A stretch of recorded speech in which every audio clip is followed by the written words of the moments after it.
Tip 1. Use voice buzz. What is voice buzz? Voice buzz, or vocal fry, is the most efficient sound your throat can make. It's a small amount of volume or air passing through your throat, but it sounds very strong. Think of it like a water hose. Voice buzz is your thumb over top of the hose's head. Instead of using more water, you're just pressurizing that water to shoot out of the hose. Voice buzz takes the air you put through your throat and focuses or pressurizes it so that your voice shoots out of you. Ay, ay, ay, ay. Not only will your tone be stronger, but you'll also be able to unlock much more of your vocal range. Here's a quick example of my low range with and without voice buzz.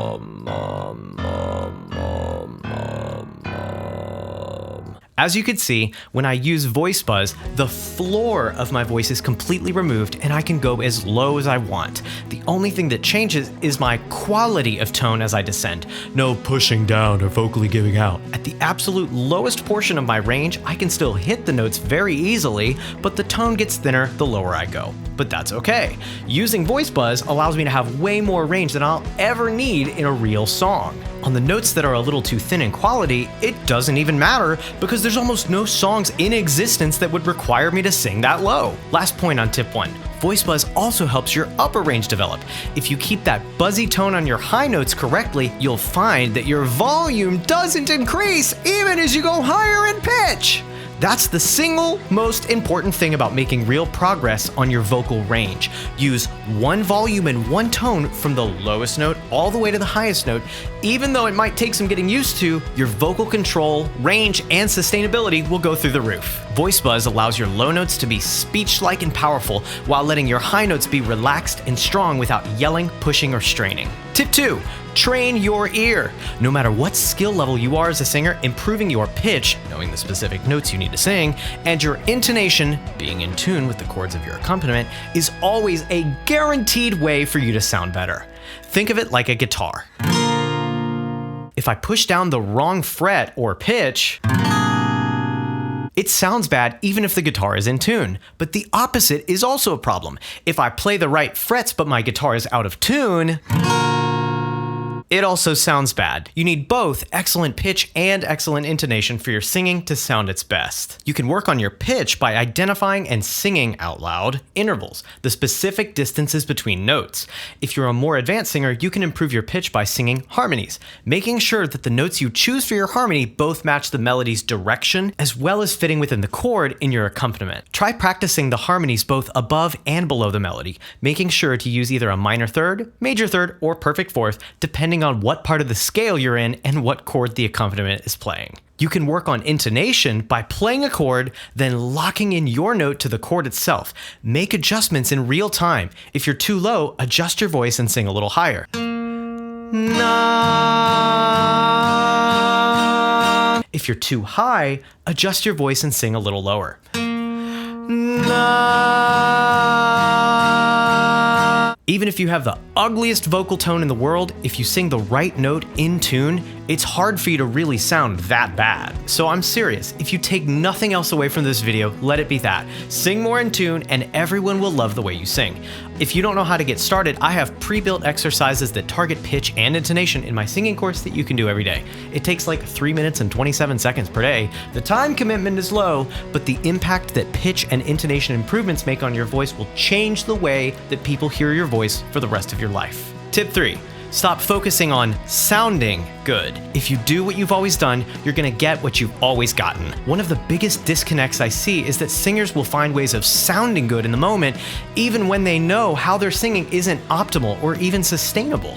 Avoid falling into the trap of needing to sound good all the time.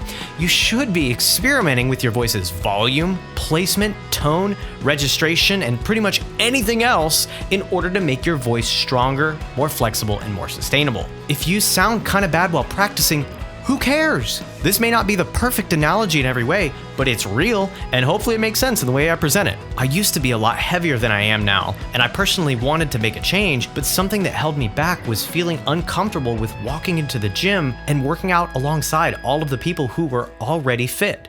Looking back now, what I didn't realize before I got started is that looking bad or awkward or whatever was literally the exact thing I needed to do in order to make real change. The moment you stop caring about how good you sound while singing is when you'll finally be able to make real progress.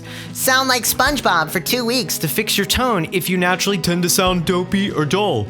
Take a month at singing at lower volumes, even if it causes your voice to be shaky or voice cracks because you're not used to balancing at that volume yet. Practice using no style. Just nail the right note at the right time with the right tone, even if it sounds boring. Who cares? It allows you to experiment and make real changes to your voice. If you're performing on a stage, sure, do whatever you gotta do for that performance itself, but otherwise, don't be scared to sound bad. It takes work, but it is worth every second. Tip 4, get a coach. You can find most, if not all of the information to improve your singing online. Really. Having a vocal coach, though, will help cut down the amount of time you spend because there is so much information online. So instead of combing through endless hours of YouTube videos to find the exact tip that you need specifically for your situation, getting a coach to focus on your voice and help fill in knowledge gaps that you might not even be aware of will get you where you want to go much faster. If you're serious about singing, get a coach, even if it's not me. I just want to see you succeed in your craft. That being said, if you would like to connect with me personally, I'd be honored to work for you. All of that info will be in the description. Tip 5, be consistent. This one, although it's obvious, is genuinely the most effective tip on this list. If my goal is to be able to do a split, how do I get there? Stretch, of course. If I stretch really well to the best of my ability today, does that mean I'll be able to do a split tomorrow? No, it's not enough time or consistency. But what if I stretch every day really well for 6 months? Yeah, I'll be a heck of a lot closer.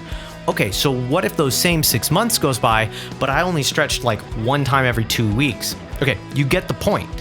What should you be consistent with? At the most basic level, you should focus on improving both the physical and intellectual capabilities of your voice.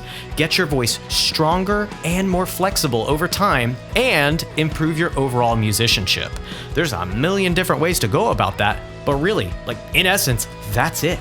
My Singing Secrets course has all that you need to improve your singing.